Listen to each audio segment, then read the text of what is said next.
Tonight I'm going to talk to you about that remarkable continent, Antarctica. Remote, hostile, and at present uninhabited on a permanent basis. For early explorers, it was the ultimate survival contest. For researchers like me, it remains a place of great intellectual challenge, while for the modern tourist, it's simply a wilderness of great beauty. First, some facts and figures. Antarctica is a place of extremes, the highest, coldest, and windiest continent, and over 58 times the size of the UK. The ice cap contains almost 70% of the world's fresh water and 90% of its ice. But with very low snowfall, most of the continent technically falls unbelievably into the category of desert. Huge icebergs break off the continent each year, while in winter, half the surrounding ocean freezes over, which means its size almost doubles. Research and exploration has been going on in Antarctica for more than 200 years and has involved scientists from many different countries who work together on research stations. Here, science and technical support have been integrated in a very cost-effective way. Our Antarctic research program has several summers-only stations and 2 all-year-round ones. I was based on one of the all-year-round ones. The research stations are really self-contained communities of about 20 people. There's living and working space, a kitchen with a huge food store, a small hospital, and a well-equipped gym to ensure everyone keeps fit in their spare time. The station generates its own electricity and communicates with the outside world using a satellite link. Our station, 01, had some special features. It wasn't built on land, but on an ice shelf, hundreds of meters thick. Supplies were brought to us on large sledges from a ship 15 kilometers away at the ice edge. Living in the Antarctic hasn't always been so comfortable. Snow buildups caused enormous problems for 4 previous stations on the same site, which were buried and finally crushed by the weight. Fortunately, no one was hurt, but these buildings became a huge challenge to architects, who finally came up with a remarkable solution. The buildings are placed on platforms, which can be raised above the changing snow level on legs which are extendable.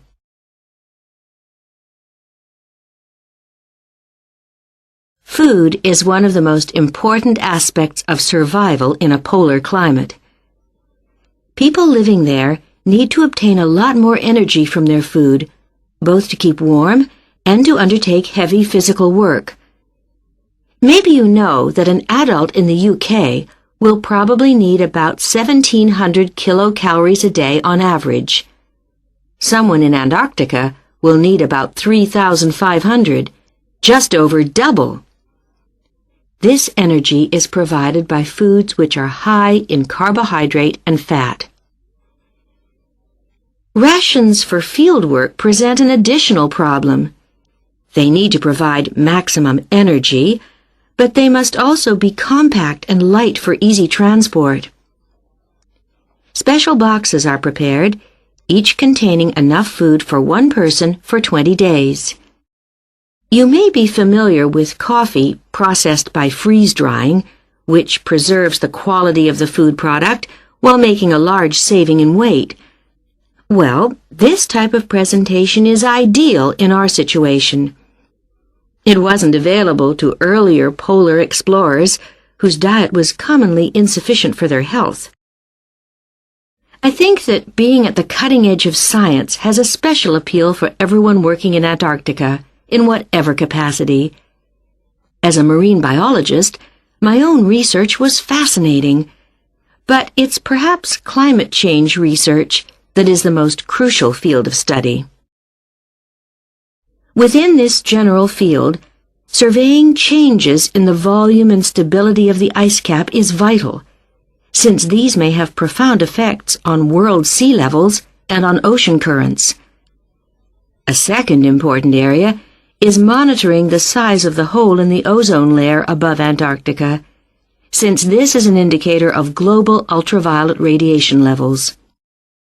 Thirdly, bubbles in the ice sheet itself provide an index of pollution, because frozen inside them are samples of previous atmospheres over the past 500,000 years, and these provide us with evidence for the effects of such human activities as agriculture and industry.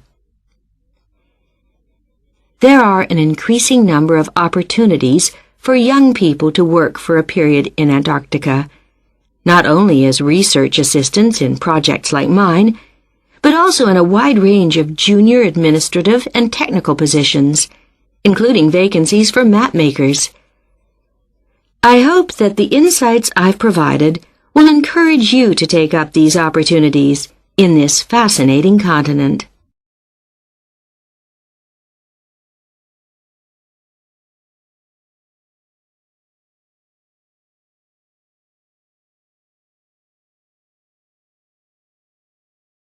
Good morning. Please take a seat. How can I help you? Well, I'm thinking of buying a new car, and I'd like some advice. Sure, yes. Had you got any particular make in mind?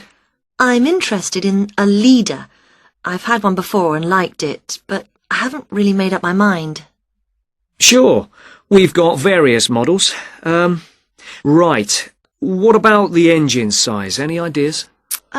The one I've got at the moment's a 1.2-litre engine, but I find it a bit slow on long journeys. I'd like a bit more power this time. A 1.4 should do. I don't think I need a 1.6 or anything. Right. Well, I think the model you're looking at is the Max. Here's a picture. Oh, yes. Have you got one in? Yes, I'll take you to have a look at it in a minute. I'll just get a few more details. Is there anything else to do with the engine? What kind of gear change do you want? I presume you want a manual. I'd want automatic. I've never driven a car with manual gears. Right. Well now, here's the colour chart for the Max. Have you given that any thought? This blue's very popular at the moment. Yes, it is nice. I like blue. What's it called? Royal? Yes. But actually, I think I prefer this lighter shade here. Sky. Yes, that's popular too. I think I'll go for that. You might have to wait a week or so for that colour, but I assume that'll be okay. Oh, yes, fine. Well, we can go outside and you can have a good look at one, and perhaps take it out. But first, can I just ask you about finance? The cash price is going to be somewhere in the region of 7,500. How would you like to pay? Are you in a position to pay cash, or would you need credit? I'd like credit, provided the terms are reasonable. Well, you can discuss that with my colleague in a moment. We have various arrangements. And would you be interested in us taking your present car as part exchange? Yes. Okay, fine. So I'll just need some details from you, and then we can do a valuation. Is that okay? Fine, yes. Could I have your full name? Wendy Harries. That's HARRIES. And is that Mrs., Miss, Ms? It's Doctor, actually. Oh, right. And your address?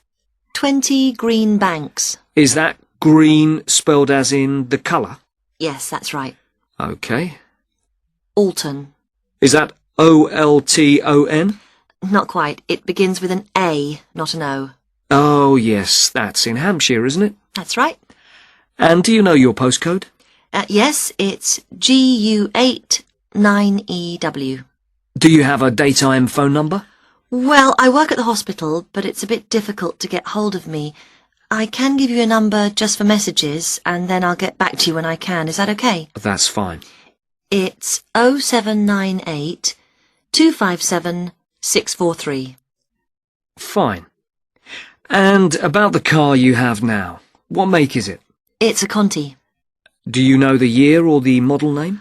I think it's 1996, and it's called a Lion, like the animal. Then it must be 1994, because they brought out the Fox after that. Oh, right, yes. Mileage, roughly? I'm not sure. I know it's less than 70,000. Okay. What colour is it? It's grey. metallic grey. Right. And one last thing, what sort of condition would you say it's in? I'd probably describe it as reasonable. Do you need to see it? It's parked outside. Not at the moment, no. Perhaps you could call in one day next week.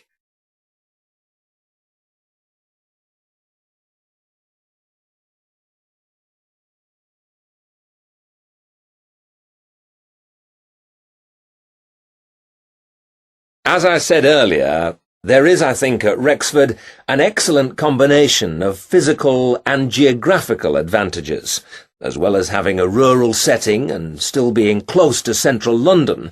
Something that will certainly be of interest to you is that Rexford is just 35 minutes from London Airport. At Rexford, we have a strong research capability. We came 7th out of 101 universities in last year's research assessment, carried out by a government body, and did particularly well in your particular subjects, engineering and science. Actually, we got a top research grade of 5 for engineering, geography and computer sciences. One further point, and I know from talking to you individually that a number of you may be looking for some experience in industry after the course, is that all our science and engineering research departments have unusually close relationships with industry in the area. Anyway, that's enough sales talk from me. I'll just take a sip of this coffee that's just arrived, thank you, and then I'll say something about what actually happens when you apply. Right. Now, if you do decide to make an application, what you do is send it directly to me in my department. I will then immediately send confirmation and the application process begins. And I'd like to say at this point that you shouldn't worry if this process doesn't work all that quickly. I mean, occasionally there are postal problems, but most often the hold-up is caused by references. The people you give as referees, shall we say, take their time to reply. Anyway, it's absolutely normal for this process to take 3 to 4 months. What I do in this period is keep in touch with you and reassure you that things are moving along. One of the ways we've devised to help you decide about applying, as well as later when you've been accepted, hopefully, is to put you in contact with, if possible, a student from your own country who is at present studying with us.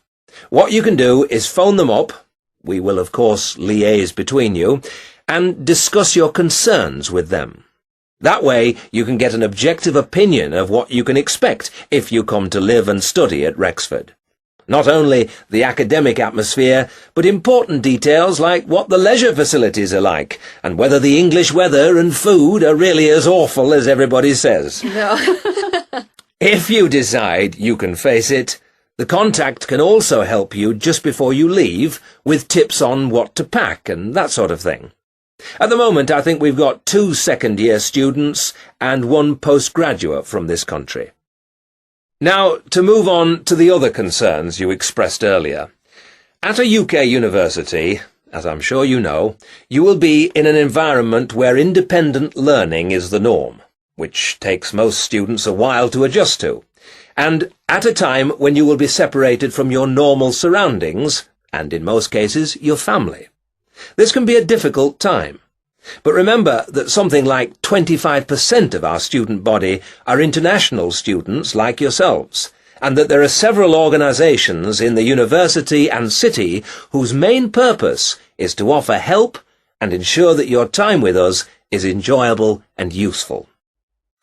1 or 2 of you touched on the subject of accommodation earlier, so I'll just add a few points.